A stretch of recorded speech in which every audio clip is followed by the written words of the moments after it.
Hello, ladies and gentlemen, boys and girls, college football fans across the nation and around the world.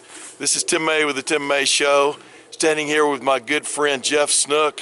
And Jeff, where are we standing? I'm trying to make it out. We are standing on the rim of the Grand Canyon, Tim May. What are we doing here, Jeff? Well, we were at the Super Bowl all week in Las Vegas. Decided to take a little journey over here to see the Big Ditch. Yeah, so we're seeing it. The Big Ditch is quite impressive, isn't it? Yes, this is an iconic venue, as you know, ladies and gentlemen, the Grand Canyon. And it's interesting because on this week's show, I've got an interview with an iconic figure in sports, Archie Griffin, two-time Heisman Trophy winner, joined me to talk about the fact that his likeness is going to be captured in bronze and in a bronze statue and put outside the Rose Bowl, the grand entrance to the Rose Bowl Stadium. And Ohio State's going to get a copy of that statue and will be able to put it somewhere. As you hear Archie and I talk, I would like to see sometime or another Ohio State officials kind of grab a hold of the idea of putting in a pantheon of the big-time players who have played at Ohio State. It is quite the list on that walkway between Woody Hayes Drive and the grand entrance to Ohio Stadium. What do you think, Jeff? Are you for that or against that? No, I think Buckeye Grove. I'm a big fan of Buckeye Grove, where the All-Americans get their own trees. I love that.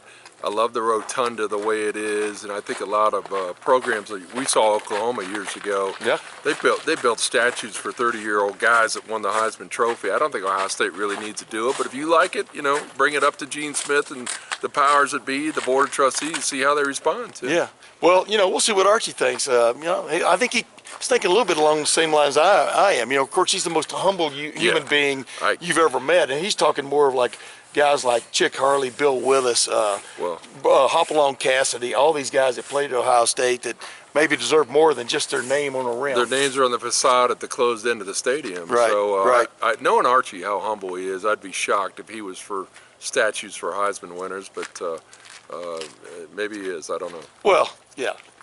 He's more about rising the tide rising all boats, but it would be quite the tourist attraction. Would it be the Grand Canyon? Probably not, but you could sell tickets to get into that. But I digress. Let's get straight to the facts. You and I were in Las Vegas for Super Bowl weekend. It was quite the scene, especially from Thursday night on. The traffic, the number of people involved, etc. But then moving on, during this past week, as you know, ladies and gentlemen, Ohio State, Bill O'Brien decided to take the Boston College head coaching job. He'd been at Ohio State for less than 3 weeks. Kind of reminded when Bobby April came in way back in I think it was the John Cooper era, as a special teams coach, and I think about 5 weeks later, he ended up going to the Atlanta Falcons as their special teams coach. I forgot all about that. Yeah.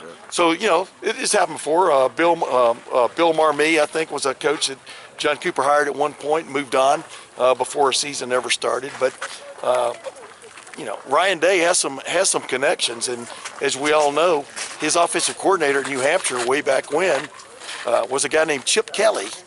Now, all of a sudden, when Ryan Day was a quarterback, now all of a sudden, Chip Kelly's going to be working for Ryan Day, who has worked for Chip Kelly a couple of times in the National Football League, obviously Philadelphia Eagles and the San Francisco 49ers, those one-year stints where Chip Kelly kind of came and went in the National Football League. But I just want to get your take on that hiring, Jeff. You're a long-time Ohio State aficionado. You're pretty much a big-time Ohio State fan, but about as critical of Ohio State as anybody I know. Well, I think that's a shot. I'm not critical of Ohio State all the time. Only when they lose. No, only when they make some maybe administrative mistakes I've seen through the years, or bad hires or what have you. But I want to give you one thought about Bill O'Brien. Him leaving so early is understandable because, first of all, he's got a house in Boston and he worked with the Patriots. So he's not really making a transition with the family, and it's not a lateral move. He's getting a head coaching job. So I hope fans don't hold that against him that he came and went that way. But on to Chip Kelly, this really is a statement about the state of the UCLA program. I mean, Chip Kelly's making $6 million at UCLA. His buyout is $4 million. So he's basically leaving $10 million on the table minus what he's making at Ohio State for the first year, because if they fired him next year, and chances are maybe they were going to, he could see the writing on the wall that he couldn't compete with USC in the form of NIL money, and you know, they play in the Rose Bowl, that Right. past Rose Bowl. Right. Their attendance was terrible. They were drawing MAC level crowds in the Rose Bowl, and I know that weighed upon him too, because he couldn't sell it to recruits. Recruits didn't want to play there in the Rose Bowl with literally, they were counting fans at some games this year and had 3,000 to 8,000 people in the Rose Bowl. Correct. I mean, it was terrible. So, you know, he jumped the gun and didn't wait to get fired, and he left $10 million on the table. You got to admire him for that, and he's looking toward his future. And let's face it, he was a head coach of the Eagles and the 49ers. He's in Oregon. He's been around. He's probably got a decent bankroll by now. Yeah. The bottom line is, like you said, he was looking around. He wanted to leave UCLA. There was a point in the season when it looked like UCLA wanted to part with him too, and they end up upsetting USC at the end of the year and won a bowl game. And won a bowl game. So, here he is. He lands at Ohio State, signs a 3-year contract. I'm not really sure of the financial terms yet. It's got to be north of $2 million a year. Obviously, Jim Knowles, the defense coordinator, is making that. So we'll see what that is as the days go on. But just football-wise, what does he bring to the table first that you like? Well, obviously, wait a minute. You remember when Urban Meyer quit at Florida that one year, retired from Florida, and he spent what I called it a sabbatical year before he ended up at Ohio State. He spent a couple of 2 or 3 weekends with the Oregon football program because he just wanted to see how they ran things and stuff, and that's where he really came up with the idea of running that hurry-up offense. But Chip Kelly, of course, brought that to the West Coast when he moved there with Oregon and did a hell of a job with Oregon. The spread, but with a power running game. And that's what has been lacking maybe the last couple of years with Ohio State is that power running game along with a wide-open offense. Well, football-wise, I love the hire. Matter of fact, I think they upgraded when Bill O'Brien left, and they got Chip Kelly now because he is the perfect coordinator. Chip Kelly, you know, if you think about it, Ryan Day really needed to turn over the play calling to somebody. And this is perfect for Chip Kelly. He doesn't have to worry about all the administrative things of being a head coach. He can focus on nothing but the offense. Let him completely take over the offense. And you know, part of the run game with the quarterback has always been a part of his offense. And now they got a guy coming in from Kansas State, Will Howard, and he's a dual threat. And all the ingredients are coming forward. Like they're making the perfect pizza right now. Yeah. They have every ingredient and no excuses next year to make a serious run at the national title. And if you look in Vegas, we just left Vegas, the heavy favorites for the national championship, there's 2 of them. It's Georgia and Ohio State. And they've restocked the roster. Michigan's roster has been somewhat depleted. They lose a lot of their coaches, including their head coach. There's no excuse not to beat Michigan in Ohio Stadium next November. And everything is lining up right now perfectly for Ohio State and the talent they have coming in, even the transfers from Alabama, from Ole Miss. I mean, things look really, really bright for next season. What a strange era we're living in, though, right? I mean, number one, the top 2 teams in the Big Ten at this moment, you would have to say, are Oregon and Ohio State. Probably Ohio State and then Oregon if you wanted to rank them. But we're in that new era now of an 18-team Big Ten from the standpoint of football. And Michigan just seems like it's due for a slight fall. Let's put it that way, at the least, right? But it's just the transfer portal along with the NIL is just Ohio State has finally grasped it big time. I think it's benefited maybe better than anybody else in the country, but as well as anybody else in the country for sure. And you couldn't say that 2 years ago from the standpoint of the NIL possibilities, name, image, and likeness possibilities, and some other ways. Are you impressed by the way the Ohio State, what do you want to call it, group? I mean, the Ohio State as a whole has grasped now and taken hold of the NIL era. Well, how can you not be? I mean, I stammered over that because it's hard to kind of exactly Lane Kiffin took some shots at Ohio State from losing that running back they lost. And Quinshon Judkins. Yeah, that he basically accused Ohio State of buying their roster. Well, let's face it, this is a new era. So the teams that have the resources that can do that, how can you blame them not to do it? Yeah. You know, A&M, Alabama, Georgia, they've all done the Texas. same thing. You know, they got deep pockets, big boosters that want to help the program, and as long as they're playing by the NIL rules of what they are, you can't blame them for not doing so. And you know, you got to remember next year now we have 12-team playoff, not a 4-team playoff. So when I look at Ohio State's schedule and they go to Oregon, and then their other tough game to me is at Penn State. You never know when Penn State is going to break out and finally put things together. Correct. Even though I'm not a big fan of their head coach on game day, James Franklin. But the quarterback's returning. They got some talent coming back, and they hired Tom Allen from Indiana to run the defense. I think he'll probably do a good job. So when you look at those two games, look at Ohio State's schedule, at Oregon, at Penn State, really with a 12-team playoff, they could split those games and run the rest of the table and still get in this playoff and make some noise. And, you know, as long as they then, with a 12-team playoff, another thing the factor is going to become who's healthy at the end of the year and who's not. So you never know what's going to happen. I mean, we've seen preseason favorites in the past drop off because of injuries, but they got a little more cushion this year. Let's put it that way, because of 12 teams. Yeah, you know, I like to call the Big Ten now that I think the top 3 teams, the little abbreviation I have for them is OOPS: Ohio State, Oregon, and Penn State. You like that? You I do like don't that. You came up with that on your own? Yeah, I came up with that on my own. But I digress. I think it was after I had Mexican food and slept hard one night. Let me ask you this. I get in a little bit of a funk every year when the football season ends. The football season, as we, witnessed in Las Vegas this past weekend, ended. Are you the same way, or are you a big Hoops? Yeah, obviously. I mean, it's my favorite time of the year. What do we got left? 6 months before NFL preseason in August, and it drags along. But, there's other sports. I love March Madness. I'm not a big college basketball fan until March Madness comes around. Yeah. And not a huge Major League Baseball fan anymore like I used to be.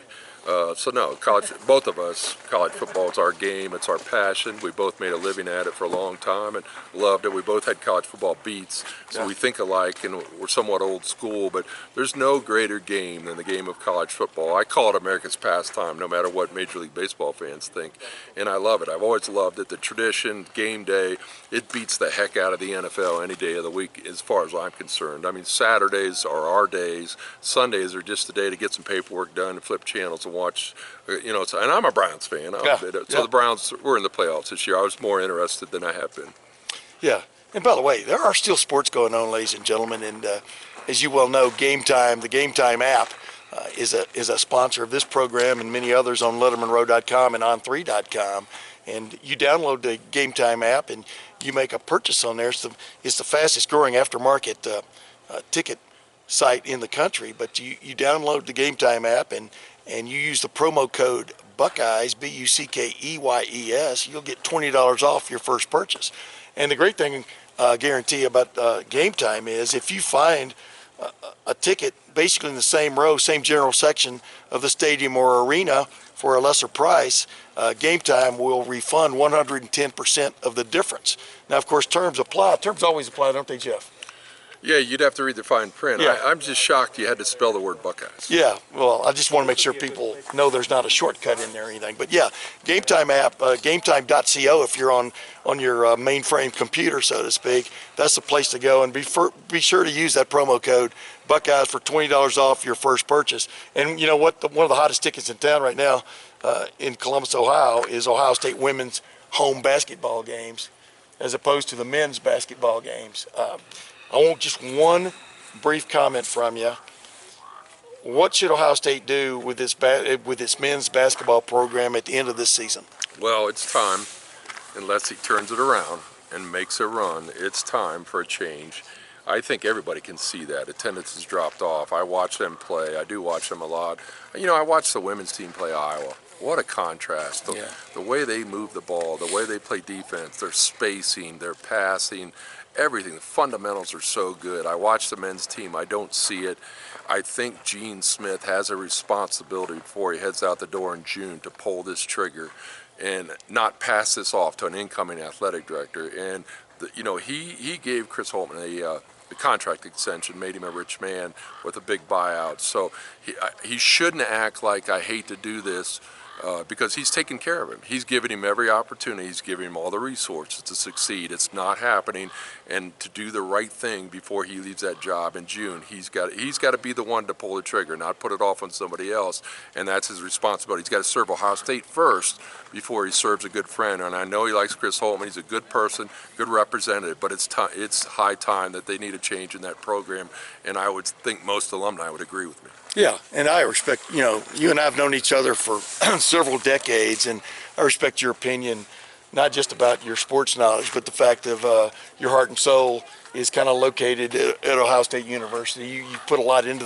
that program. You donate to the programs, et cetera. I mean, yeah, and I think you're as tolerant as anybody on letting a coach have his road. Oh, he's had a good chance. Yes. He's had plenty of time, and I never want to hear the excuse, this is a football school and it's hard to win there. Yeah. They have a beautiful arena. There's been coaches that have won there in the past. They have some tradition in basketball. There's no reason to get a young up-and-coming coach that can go recruit and develop this in to not only a Big Ten championship contender, but a national championship contender. Ohio State has resources to be a two-sport school with football and basketball complementing each other, and Thad Matta did it, going way back Fred Taylor. That's a long time ago, yeah. But there's no excuse for them not to succeed on the basketball floor. So I never like to hear that football overshadows basketball and a coach is up against the wall and can't do it, because I don't believe that for a minute. Yeah, they have a great basketball facility too. Sure.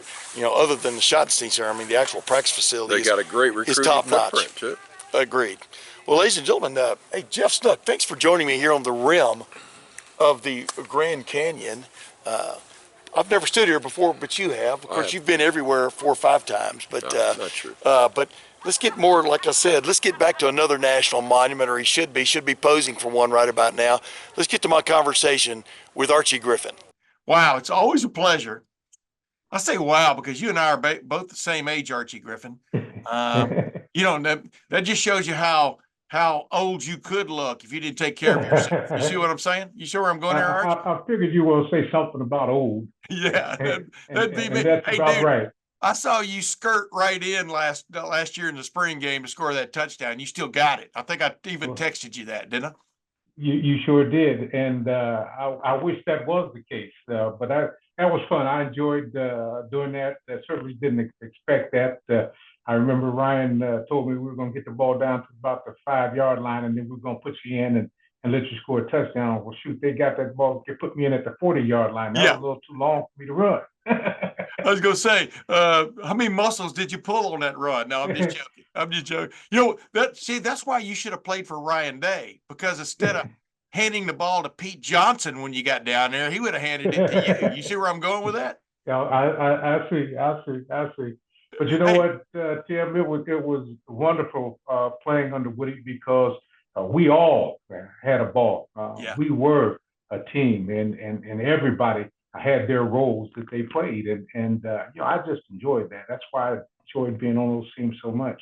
Yeah, I want to circle back to that in a few seconds, in a few minutes, or whatever it takes here, because I do want to ask you finally about what it was like playing for Woody. I want to get into that because, to the outsiders, to my dad, who grew up in Alabama and Texas and stuff, he just thought Woody was over the top. You know what I mean? But we'll get into that. I mean, that's one from the inside out, because you guys have spoken so glowingly of him over the years, even at that 1973 team reunion. I got to speak to you guys. I don't know why y'all had me there, because they could have just had you get up and talk. But I enjoyed being around you guys. But there's a camaraderie there that's unmistakable. But I want to get to that in a second. I want to ask you this: they're putting up a statue to you. What does that mean to you, Archie Griffin? Well, I'll tell you what. It means a great deal, but it really represents the teams that I played on. I'll tell people all the time. I was in the right place at the right time with the right people to make those good things happen for all of us. And that's how I feel about it. I mean, it's a wonderful, wonderful honor. It represents all the Heisman Trophy winners that played in the Rose Bowl game. But at the same time, with the statue of me being there, it represents those teams that I played on at The Ohio State University. And I'm so very proud of the accomplishments that we had as a team. Yeah. And that's what that stands for me. Well, this is it's funny is that number one, the Rose Bowl is going to honor you, as we're talking about. That was announced last week. Basically, they're going to have, in essence, establish an even larger pantheon, for want of another term, of great guys, great players who have played there. And it's really funny because I've got this great photo I took of Jackie Robinson, who they got a, they've already got a, you've seen that statue. Yes. Yeah. Which is cooler than hell. I mean, I don't know if you agree with me or not, but I mean, people forget Jackie Robinson probably should have won the Heisman Trophy. You know what I mean? Way back. Yeah, he was a great football player. Oh, UCLA. Absolutely. Yeah, at UCLA, etc. But have you ever seen videos of him playing? By the way, have you ever seen him run? I mean, I've not seen videos of him running the football, or I have. I guess I could say I've seen brief videos, but not anything snippets. extensive. Yeah, right. Not anything extensive. But I understand that he was a terrific football player, and I can believe that because of the type of athlete that he was, and what he did in baseball. You could tell that the guy was extremely skilled.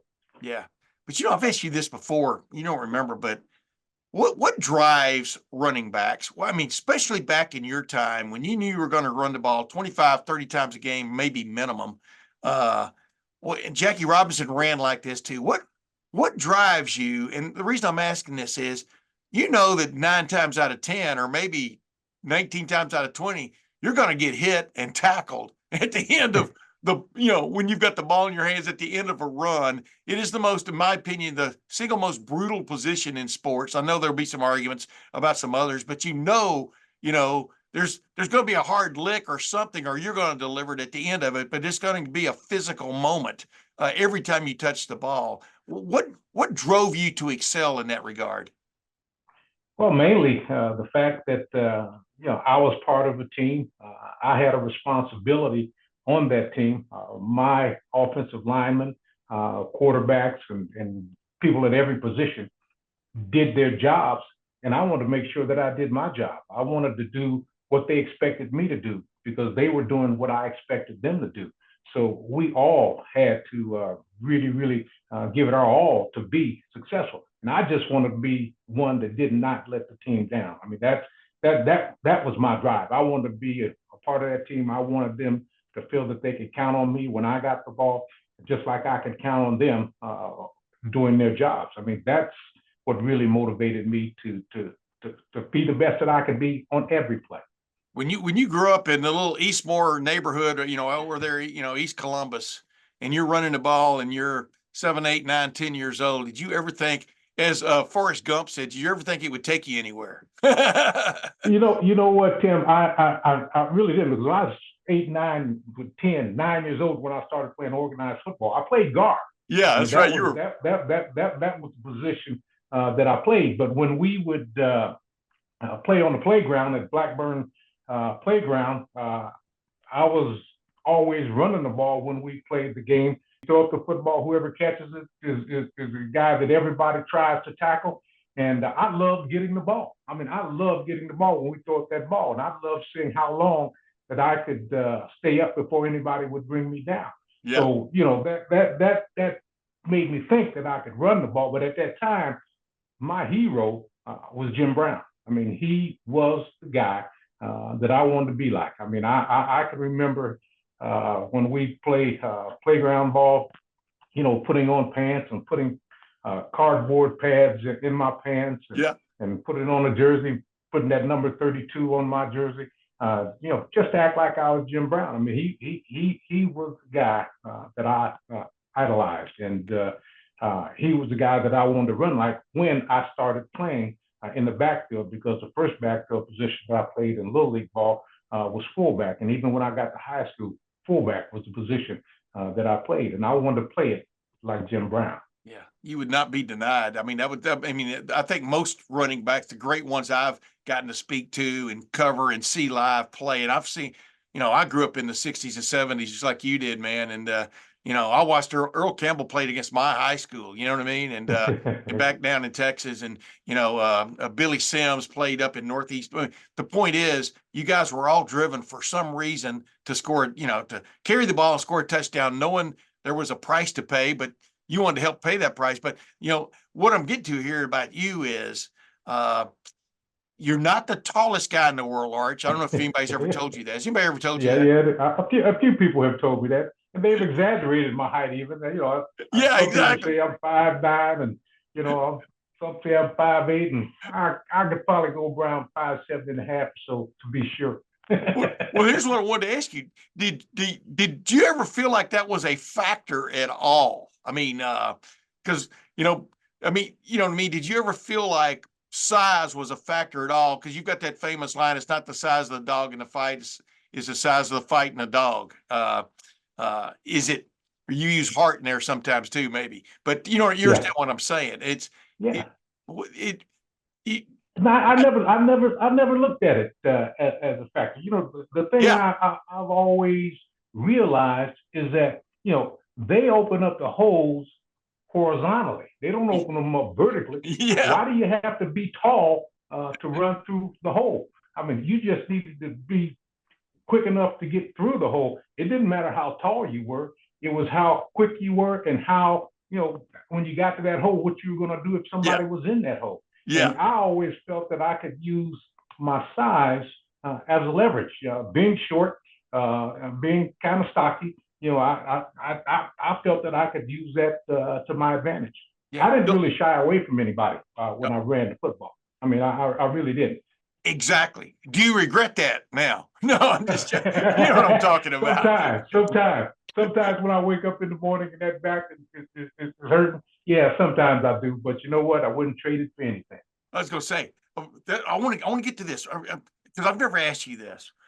When you were actually running the ball, I know teammates had to supply the holes, had to supply the support and whatever. But what was the thing that was on your mind? What were you trying to see? Because what I thought set you apart, set all the great ones apart. Bo Jackson, right on down the line. Yeah, you talk about his physical skills, abilities, and stuff, but you guys just saw things different. I mean, O.J. Simpson, I'm not bringing him up, but he just seemed like he saw things before they happened. You understand what I'm saying? Did you have that, as you look back on it, did you have that skill? Did you have that blessing? How would you describe what it was you took with you when you were running the football, besides desire? Well, I like to feel that I had really good vision. I mean, that is so very, very important. But you don't just get vision. You get vision by knowing what your offense is doing. And one of the things that I took pride in, Tim, is I knew what everybody's job was. Yeah. So I knew where my help was coming from if I got through the line of scrimmage. So that certainly helped in the fact when you talk about vision, knowing where your help's coming from, that helped me a great deal. So I made it a point to make sure that I knew what every lineman's job was, where they're going to be coming from when the play would develop. When you were in a game, could you notice, because of how many carries you got, when you knew one of your linemen might be having a tough day that day? You understand what I'm saying? Might be struggling with a guy or struggling with a scheme for whatever reason. Did you catalog all that as a game was going on? Yeah, I mean, you could tell if you're running one side or the other who's having a tough time. Yeah. But most of the time, Tim, our guys did a pretty doggone good job. I mean, I think of Big John Hicks at times early in my years at Ohio State, because John was a couple years ahead of me in school, but I had the opportunity to play with him for a couple of years, and he was a fabulous one. John sometimes would look across the line of scrimmage and tell a guy that we're coming right at you. And I used to tell John, "Oh man, you got to quit doing that kind of stuff, man. Just let's just run the play." But John would just laugh and go on about his business. But we had guys that were that talented. I mean, I think Chris Ward, who's going into the College Football Hall of Fame this year. I mean, absolutely terrific. Kurt Schumacher, Steve Myers. I mean, I can go down the line. And that's why I tell you, Tim, that I was in the right place at the right time with the right people. because we had some tremendous talent on that football team. I just think about that backfield with Cornelius Green, Pete Johnson, Champ Henson, Brian Bashnagel. I mean, we gel. I mean, we worked well together, and we knew what each other were going to do. I mean, it was just that type of offense that I was involved with. So I really feel fortunate. Really feel fortunate. Hey, speaking of the Rose Bowl, was the Rose Bowl win, y'all's Rose Bowl win over well, I think it was USC, right? USC, yeah. Mm-hmm. What year was that? Was that the 73 season or 70? That would have been the 74 season. 74. Other than y'all never lost to Michigan, by the way, y'all made that in vogue before Urban Meyer came along. Yeah, and Jim Trussell. Y'all never lost to Michigan. You were what? 3-0-1 against Michigan. But what is that game that if you could just like tell people, this is what my era, this is when I was running the football for Ohio State. This was that game that not just encapsulated you, but encapsulated Ohio State, Woody Hayes, that brand of football, offense and defense. You know, what game would you point if they could only watch one? I think that would be the Rose Bowl. And let me tell you why I say that, Jim. I say that because that was my sophomore year. Yeah. But my freshman year, we went out there and they beat our tails. I mean, they whooped our tails. They beat us pretty bad. They were a great football team. But the next year, that 74 Rose Bowl, we came back out there. That was after the 10-10 tie with Michigan, and Michigan claiming that they were the ones that deserved to go to that Rose Bowl. And we went out there and we kicked their tails just as bad as they kicked our tails the year before. But we really did it in a way that people didn't expect. I mean, Cornelius Green threw the ball maybe 8 times. Yeah. which was a lot. At that time, his arm was for our quarterback. Yeah. And you know what he used to say, when you throw the ball 3 things can happen and 2 of them are bad. Yeah. And Cornelius had a great game. Fred Puggich had a great game at tight end. I mean, it was a terrific game for us. I mean, that game was one of the games that I am no question most proud of. But you cannot leave out the fact that we beat that team up north 3 times. Yeah. And I got to tell you, those were all battles, big time battles. And you know, I'll never ever forget those. Yeah. And I'll always be proud of those, because that was the goal. At that time, Tim, you remember 3 of those 4 years that I was in college, only one team could go to a bowl game. Yeah. So our goal every year was to try to go to the Rose Bowl. That was the only game a Big Ten team could go to, and only one team could go until my senior year. They opened it up, and Michigan had gone all those years having great records and never going to a bowl game because we went all those years.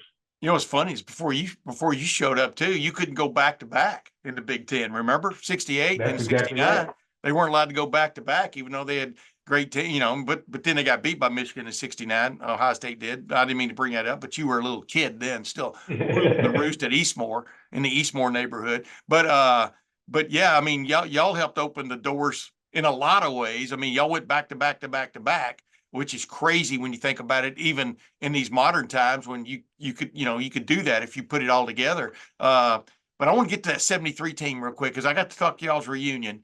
And I was just, number one, I was stunned by how many guys are still walking and talking. You understand what I'm saying? you know, because y'all are all similar to my age, you know what I mean? One form or fashion. And number two, I was surprised by not just the guys that were walking and talking, but how many of you guys were still in great health.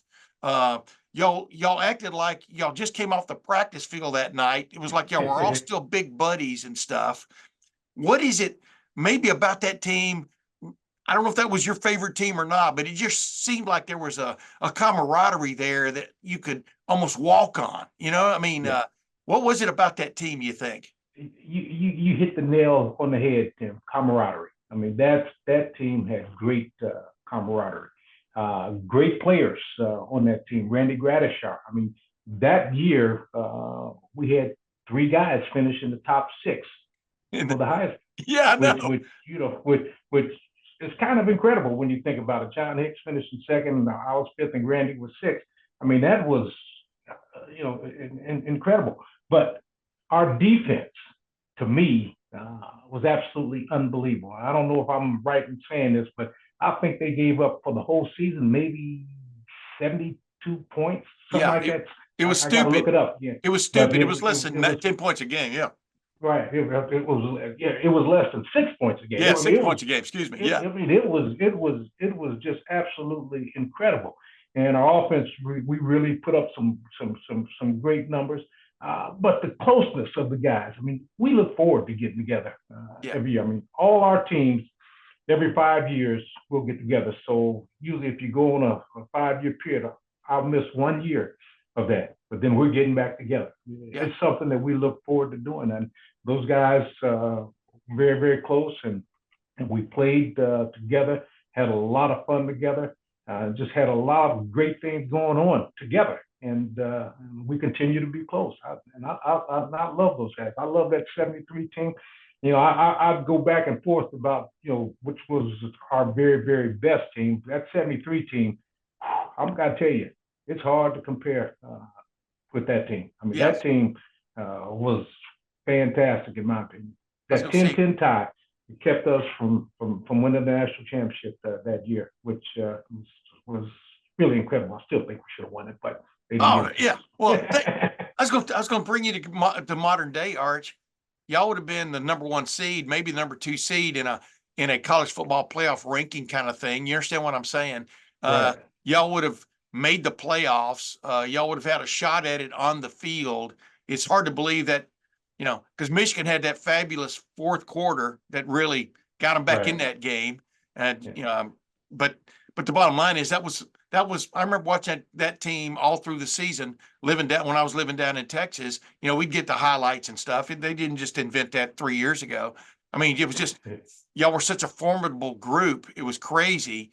But I wanted to ask you this. I wanted to segue into this. Are you worried about the modern game? Because what stood out about that 73 team to me more than anything else is when I was growing up, when Joe Namath, I grew up in Alabama and in Texas, Joe Namath got recruited and played for Alabama. He wasn't going to, you couldn't just transfer and play the next year. You were, in other words, Tim May, a little young fan, Joe Namath could be my fan for could be my idol for 3 years and then on, you know what I mean? But yeah, right.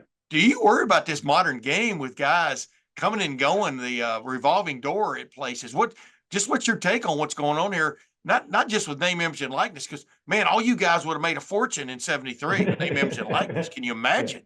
But yeah, I do worry about it, Tim, with the transfer portal and all that's going on.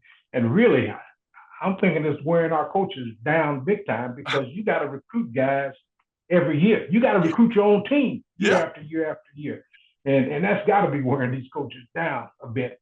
And then going to transfer portal and worried about your guys going to transfer portal and guys going to transfer portal more than once. I mean, it's got to be something that's very, very difficult for coaches to deal with. And I wonder, how is it sustainable? I mean, is it going to last? I hope that the NCAA or college football or whatever the organization is comes up with something that is more sustainable, because I don't know how this is really going to last. Well, you saw where the Big Ten and the Southeastern Conference are getting together to try to figure this out. The two powers that be, kind of like the Soviet Union and the USA back in your day, getting together. Let's figure this nuclear arms race out, because this is stupid. This is unsustainable. It puts everything else at risk. It's kind of like the same parameters. But the interesting thing is, like I said, like I was prefacing with you, that's what you're referring to too. For the fans, man, it's got to be mind-boggling to just keep up with it. I mean, like you said, you may get a favorite player. He may not play immediately as a freshman, but you really liked him for some reason or another. Next thing you know, he's playing for the team up north. Right. He's playing for this team, right? I mean, it's what I mean. Everybody latches onto a guy, right? Yep. No, it's crazy. And again, I hope that they come up with some way to settle this thing down, because it's got to drive coaches. It's got to drive the fans crazy. I mean, it's really hard to keep up with it, to tell you the truth. Yeah. Hey, name, image, and likeness, though. I would think you're, I would think you're for that. I mean, you've been for that in some form or Yep, fashion. I think you've yep. even spoken up about that in the past. The players do deserve it, when the pie gets bigger and your slice is still this big. The players do deserve a slice, right? I mean, and Oh, they're getting it. Go ahead. absolutely. I think they deserve a slice. And again, it didn't come out the way that I expected it to. I mean, Yeah, because I thought there'd be more parameters around the name, image, and likeness. But the fact of the matter is, they are getting a piece of the pie. And you had to see this coming. I mean, there's no question. When you see coaches making millions and millions of dollars, and the players really not getting much of anything. And don't get me wrong. I think a scholarship is worth a great deal. sure. That's what I went to school for, is to get a scholarship and graduate. But at the same time, these guys are and ladies, whatever sport you're playing, they're working their tails off, and they should get a piece of what's going on. And I think that's the right thing to do. But they do have to somehow get some guidelines around that, because again, that's another thing that I'm not sure is really sustainable. Yeah, even for the players' benefits, there needs to be more of a control aspect to it in some form or fashion. Because, like, there's somebody being abused out there in the way it's set up. There are people who are signing up for one thing and getting another. You know what I mean? I mean, uh, we'll see where it goes. I mean, Yeah. it's a long road, and it's just getting started. I wanted to ask you this before you go. I've long said, you walk up to the Woody Hayes Athletic Center, to the main entrance there on the far east side of it, and there's this huge statue, great statue of Woody Hayes sitting there glaring out at Olentangy River Road. you know, That's right. but you're in the Woody Hayes Athletic Center. I don't know if you've ever been to Oklahoma for a football game, but Oklahoma has this row on the east side of their stadium, outside their stadium, of their Heisman Trophy winners, big statues, etc. I'm not saying we should idolize or Mhm, put people on pedestal, but we do. That's what society does. mhm, I think Ohio State has lagged ridiculously in paying honor to the guys, not just you, but the guys who have come before and mhm, paved the way, to mhm. Ohio Stadium, starting with maybe a statue of Chick Harley, but it could be the greatest pantheon in college football. You're going to have a statue. They got to stick it somewhere. I think that's a good start because, Ohio State's getting a copy of your statue that they're going to put up at the Rose Bowl outside that grand entrance. But do, don't you think Ohio State should pay a little more honor to the big Well, time names? I mean, Bill Willis, Chick Harley, yeah. John Hicks, guys who excelled. Go ahead. Yes, I really, I would like to see that, because you're talking about your heritage, and all the guys that really made it happen for the Ohio State University. Yeah. And I know the Rose Bowl has gifted Ohio State statue, the one that they're going to do of me. But no, it would be nice to have something like Oklahoma has. I mean, I did see that the time that we went and played Yeah. Oklahoma, and it was pretty sharp. It was pretty neat Yeah. to see that. But yes, we do. I think it's special the way that we do recognize some of the great athletes inside the stadium with the names Yeah. on the stadium On the edge. inside. Yeah. Yeah, I mean that's a special recognition. But it always helps. I mean, think about the recruiting, all that kind of Yeah. stuff would be helped by doing some things like you're referring to. Really, Yeah. I mean, I Yeah. feel kind of awkward talking about that, because I know. the statue. But Well, we've had some great players at Ohio State. We've got a number of Heisman Trophy winners. Say it's more than or as much as anybody, yeah. and we need to recognize that type of stuff. Yeah. And by the way, you could have two statues there too. Yeah, Hey, Arch, last thing, you and I've been blessed to know you for a very, very, very long time. You've always been the same guy to me in terms of cordial, polite. We'll tell it like it is, that kind of guy. But what I wanted to end this with, are you sitting here in 2024 still sort of amazed, because this will be the anniversary of your first Heisman Trophy season, Heisman Trophy win, that there hasn't been another guy come along. Tim Tebow could have been that guy. He won it as a sophomore, and he had 2 good years after that. But no one else has won 2 of these things. And really, if y'all hadn't split the vote in 73, you might have won 3. You know what I mean? But y'all had 3 candidates to the top, like you said, the top 6 or whatever. That's crazy when you think about it, right? But are you still amazed that somebody hasn't won it twice besides you? Tim, I am amazed that somebody hadn't won it twice. I thought certainly by now that somebody would have won it twice. And there's a lot of guys that had an opportunity and had seasons, good enough to win it twice. But thing about the Heisman Trophy is you can only pick one person, and it just hadn't happened. But I still think somebody will do it. I mean, I don't get me wrong. I think somebody will do it. But I'm surprised at this point that nobody's done it twice. All right, last thing. I'm out of here. I know, but you know me. I always ask you 3 last questions at least. But your state of Ohio State football at the moment is what? Ohio State has lost 3 straight times to Michigan. Made the college football playoff 2 years ago, and let's face it, probably should have won that game over Georgia if a couple things bad hadn't happened to them, including losing Marvin Harrison Jr. and then of course the field goal that goes awry at midnight, the stroke of midnight. But my point is, where is Ohio State football in your mind in terms of, is this, well, it's always a critical year for the head coach, right? It was a critical year for before you showed up. Woody Hayes had some struggling moments and stuff, but I'm not trying to put you on the spot here, but explain to, I keep telling people when we're going to look back on these last 20 years, as 25 years, as maybe the golden era in many respects, from offense, the way Ohio State plays offense.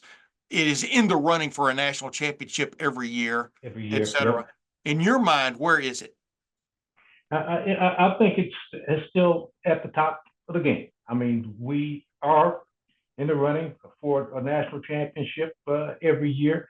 We had the loss to the team up north again this year 3 times in a row.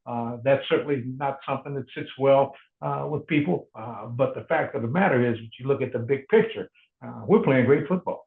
We're playing great football. Other than that, in this past bowl game, the Michigan game, in this past bowl game, in that Michigan game, we were there, ready to win the game. It just didn't happen. That interception certainly hurt us there. But if things would have gone well on that last drive, we could have won the football game. So I feel good about Ohio State. I feel good about what Ryan Day is doing, and I know that he's working extremely hard to improve on what we're doing. So I feel pretty good about it, and I'm looking forward to the upcoming season. I look forward to see us play that team up north in Columbus again this year, and I think we're in good shape. I'm looking forward to it. I'm looking forward to it. Arch, that game doesn't, I mean, it's meant something the last 3 years, but with the college football playoff moving to 12 teams, et cetera, you can still get to where you want to go and not necessarily beat the team up north. Ohio State almost did it 2 years ago. Should have won it, came that close. But my point is, and then now with the expanded Big Ten, there's 18 teams in it. That's crazy. Yeah. I mean, I'm glad you mentioned that, because that's going to be incredible. I mean, because those teams that's coming into the Big Ten are no slouches. I mean, those are outstanding football teams. So, the Big Ten's, it's going to be crazy. But do you worry about a diminishing of certain things like an Ohio State? Ohio State versus Michigan is always going to be a big deal, but it may not be as big a deal. You may, like I put forth. No, Tim, is always going to be a big deal. I mean, I'm telling you, it's going to be a big deal. I mean, that is the rivalry. There's no other game like it. And I truly believe that that game will continue to be as important as it's always been. And I know that the players at Ohio State and the coaches that come to Ohio State are going to make sure that they approach the game that way. Let me twist your head real quick before you go. Ohio State and Michigan can play. Ohio State can beat Michigan in November this coming year, but they could have the two best records in the Big Ten. They might even know going into that game they're going to play the next week in Indianapolis for the championship game. And then, barring if the other beats the other in that game, they could play again in the first round of the college football playoff. Yeah. Wow. What do you think? Wow. I mean, that is absolutely a possibility. Does that change? That is a possibility. Which game's more important? Well, all of them are important. Yeah, there you go. There you go. If you have an opportunity to play that team three times in a year, you want to beat them 3 times that year. I mean, that's how I look at it. They're all that important. Or you want to make sure that you get the best of them. So they're all very, very important. But yeah, that's a great possibility. Never looked at it that way, but it is a possibility. I think it would be tough for it to happen that way, but it could happen. Yeah, it could be Ohio State, Oregon doing that is what it could end up being. Because hey, I know I said this a while ago. I don't want to promise something and not ask it. Playing for Woody Hayes, you guys all loved Woody Hayes. Did you love Woody Hayes when you were playing for him, or did you love what Woody Hayes did for you from the standpoint of all the things he meant to you guys and influenced your lives in one form? You understand what I'm asking there? Were those two different exercises there, playing for him as opposed to looking back on what he did for you? Coach Hayes was, without a doubt, a great football coach. He was a tough coach. I mean, the thing that I liked about him most of all, that he was tough, but he was fair. And you knew that he was going to try to do the right thing. But in the end, no matter what happens on the field, I mean, you could have a rough day, he could chew you out, but you'd go in that locker room, and you come out of that locker room, you had to walk by his office to get out of the facility. He'd be out there waiting for you to tell you why he did what he did. Wow. Next day, Tim, you go to practice, you do something good, halfway good, he'd stop practice, tell everybody how great what you just did was. Wow. Make you think it was the best thing since sliced bread. I mean, that was the type of guy that he was. He could bring you down, but he also knew how to bring you back up. And then off the field, he'd do anything to help you be successful. And I think that's what people or players really, really loved about Woody. They knew that they could go to him and he was going to be there for them. That was very, very special about Coach Woody Hayes. He was a great one, no question about it. Yeah. But the main thing I liked about him was that he was a fair coach, and he was going to try to put the best players out on the football field to win games for the Ohio State University. Yeah, I summed him up one time. People, I get asked that long, and finally I go, what stood out to me about Woody Hayes was, I got to talk to him many times and get to meet me, but what stood out to me about Woody Hayes was everything to him was personal, meaning his relationship with his players was personal. A loss, he took it personally. You know what I mean? Things he did for people off the field that people even never knew about, it was personal to him. He wasn't necessarily doing it for effect. But he did want to set an example of, go visit kids in the hospital, go visit the afflicted. Don't just be a football player. You know, right. I thought that's what stood out about him more than anything. And so it did. I mean, that phrase "paid for." I mean, that's Woody Hayes. That's Woody Hayes. He got it from Ralph Waldo Emerson, but he really preached the paying forward piece. Yeah. And you can never forget that. You see that everywhere now. But not only did he preach it, but he did it. Yeah. He did it. Yeah. And that's what was so impressive about the man. Yeah. That's why, maybe their next statue at the Rose Bowl ought to be Woody Hayes, because he helped put that thing on the map too. Yep, that's actually right. Hey, absolutely right. Arch Griffin, man, two-time Heisman Trophy winner, soon to be emblazoned in bronze at the major walk-up to the Rose Bowl, and maybe also to Ohio Stadium. We'll see. I got my fingers crossed on that one. Got to put that statue somewhere, right? Can't put it in a closet, right? Right, Arch? Yeah. Well, that's right. But anyway, Archie Griffin, thanks for joining the Tim May Show again, my man. Well, thank you, Tim. Appreciate you having me, man.